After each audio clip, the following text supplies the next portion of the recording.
budeme riešiť paralelný RLC obvod. Paralelný RLC obvod vyzerá takto. Je to rezistor, cievka a kondenzátor, ktoré sú spojené paralelne.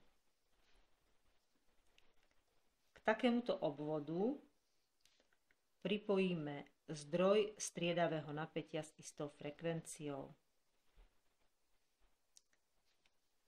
Ak pripojíme medzi tieto dva body napätie, toto napätie bude konštantné pre prvky R, L aj C. Napätie pretlačí cez obvod prúd I, ktorý sa v tomto bode rozdelí na jednotlivé zložky. Na zložku IR, teda činný prúd, ktorý tečie len rezistorom, na zložku IL, ktorý tečie tadiaľto, a na zložku IC, ktorý tečie cez kondenzátor.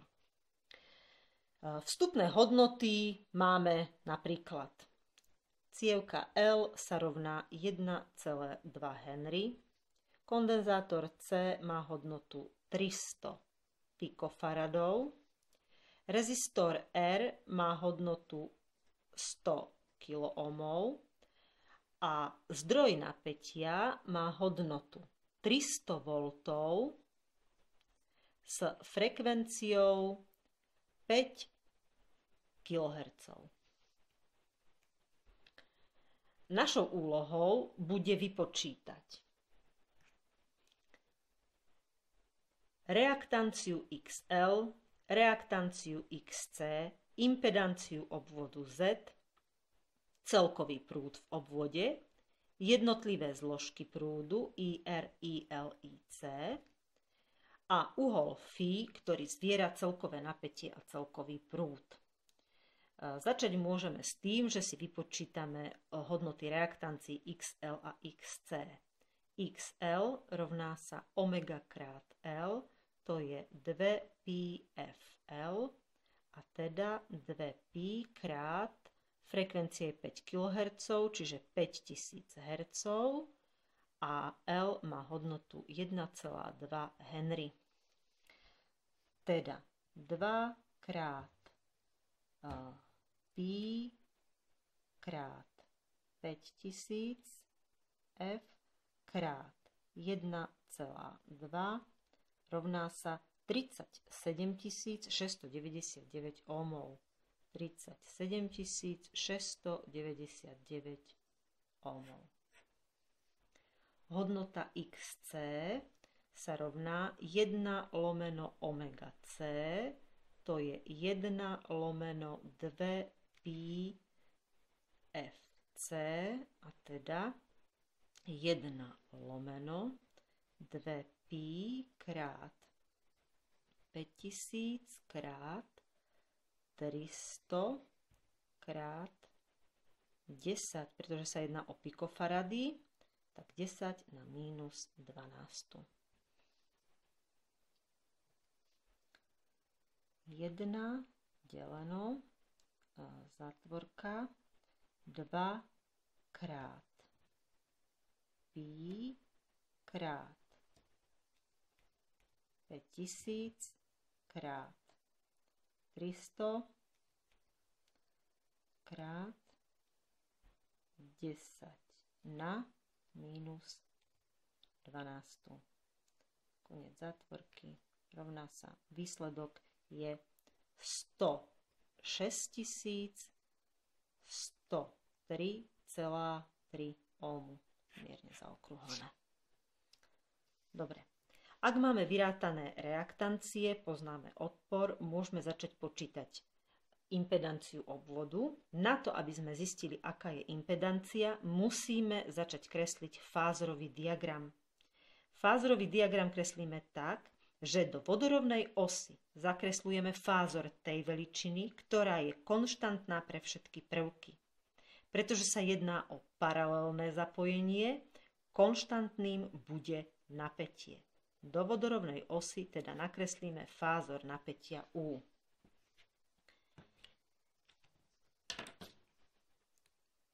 Ideme dokresľovať ostatné prúdy.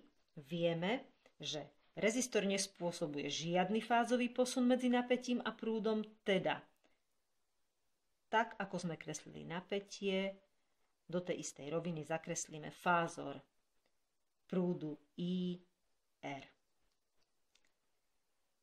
Cievka spôsobuje, že napätie predbieha prúd o 90 stupňov. Napätie je konštantné pre všetky prvky, je tu, a predbehlo pohybom proti smeru hodinových ručičiek prúd o 90 stupňov. Takže za napätím bude prúd IL meškať o 90 stupňov. IL teda kreslíme smerom dolu. Pri kondenzátore platí, že prúd predbieha napätie o 90 stupňov. Opäť fázory sa pohybujú proti smeru hodinových ručičiek. Ak má prúd predbiehať napätie, tak ho musíme zakresliť sem. Prúd IC bude teda tu. Keď chceme získať fázor celkového prúdu, potrebujeme fázorovo zrátať všetky tri jeho zložky. Ako prvé urobíme to, že sa vysporiadame s prúdmi IL a IC, ktoré pôsobia proti sebe. To znamená, že ich výsledkom je ich rozdiel. Ak odtiaľto túto vzdialenosť odčítame, dostaneme takýto fázor, ktorý predstavuje hodnotu IC minus IL. Potom tento rozdielový fázor vektorovo sčítame s fázorom IR. Doplníme si teda na rovnobežník a celkový prúd bude tu. Toto je celkový prúd I. Uhol medzi celkovým prúdom a celkovým napätím je uhol φ. Výjmeme si odtiaľto tento prúdový trojuholník, sme to mali prehľadnejšie. Tuna je IR, táto vzdialenosť je IC minus IL a táto hodnota je prúd I. Podľa Ohmovho zákona môžeme písať, že celkový prúd I sa rovná U lomeno Z. Môžeme tiež písať, že IR sa rovná U lomeno R a IC minus IL sa rovná U lomeno XC minus U lomeno XL. Môžeme vyňať predzátvorku U a dostávame, že U, táto vzdialenosť je U krát 1 lomeno XC minus 1 lomeno XL. Takémuto trojuholníku, tu je uhol φ a tu je pravý uhol, je podobný trojuholník, ktorý má každú stranu k krát zmenšenú alebo zväčšenú. K je konštanta a vidíte, že v tomto prípade je konštantou napätie U. Všade máme prenásobenú stranu číslom U. Takže prúdovému trojuholníku bude zodpovedať tzv. Admitančný trojuholník, kde tu máme 1 lomeno Z, čo je vlastne admitancia Y.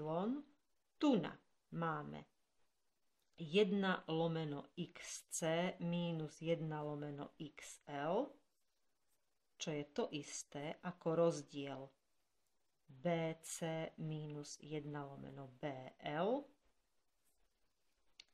kde B je susceptancia a 1 lomeno R je vlastne vodivosť G. To sa rovná celková susceptancia B. Takže toto je admitančný trojuholník. Môžeme teda písať podľa Pythagorovej vety, že y na druhú sa rovná G na druhú plus B na druhú. Y sa potom rovná druhá odmocnina G na druhú plus B na druhú. My ale chceme poznať Z a vieme, že Z sa rovná 1 lomeno Y. A teda môžeme písať, že Z sa rovná 1 lomeno y je tu a y je vlastne druhá odmocnina. G na druhu, ale vidíme, že G je vlastne 1 lomeno R plus B na druhu, ale B je vlastne rozdiel suseptancií, čiže 1 lomeno XC minus 1 lomeno XL a to celé na druhu. Takže môžeme písať, že Z sa rovná 1 lomeno druhá odmocnina a v zátvorke 1 lomeno R je 100 kiloohmov, takže 100 000 na druhú plus zátvorka 1 lomeno XC je 106 103,3 minus 1 lomeno BL alebo XL je 37 699 a to celé na druhu. Z sa bude potom rovnať. Zadáme si tieto vzťahy do kalkulačky. Takže ideme na to. Z sa rovná 1 deleno druhá odmocnina a dáme si zátvorka, zátvorka 1 deleno 100 000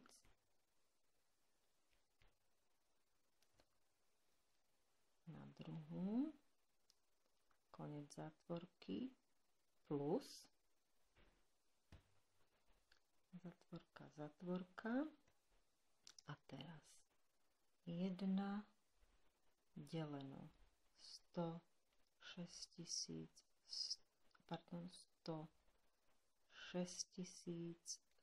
103,3 koniec zátvorky minus 1 deleno 37 690. Pardon, dáme to v zátvorke minus zátvorka 1 deleno 37 699 koniec zátvorky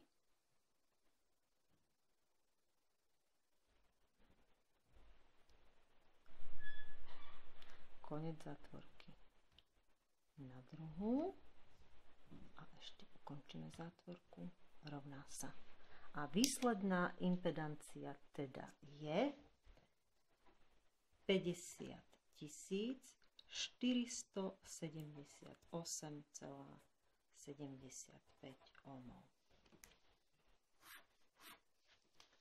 Ak už máme vypočítanú výslednú impedanciu obvodu, potom už môžeme počítať jednotlivé prúdy. A síce I sa rovná U lomeno Z a to sa rovná 300 deleno 50 478,75. Takže 300 deleno 50 478,75. A to je 0,0059 ampéra. Teda 5,9 miliampéra. Dobre. Potom IR sa rovná U lomeno R a to je 300 deleno 100 000 a to bude 0,003 ampéra.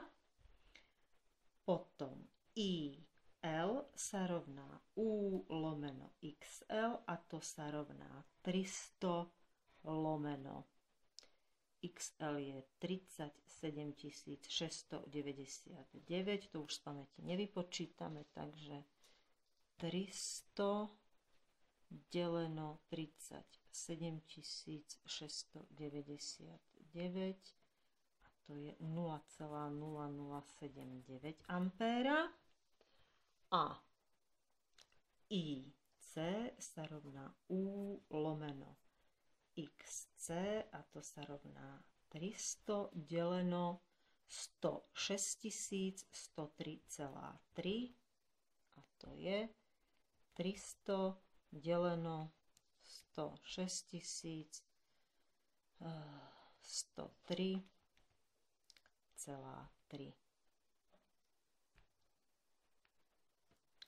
0,0028 ampéra. Už nám zostáva vypočítať iba uhol φ. Vieme, že kosínus uhla φ je pomer priľahlej lomeno prepone. Priľahlá je 1 lomeno r, takže kosínus φ sa rovná 1 lomeno r, lomeno prepona a prepona je vlastne 1 lomeno z. 1 lomeno z. Čiže môžeme písať, že kosínus φ sa rovná súčin vonkajších lomeno súčin vnútorných a to je z lomeno r.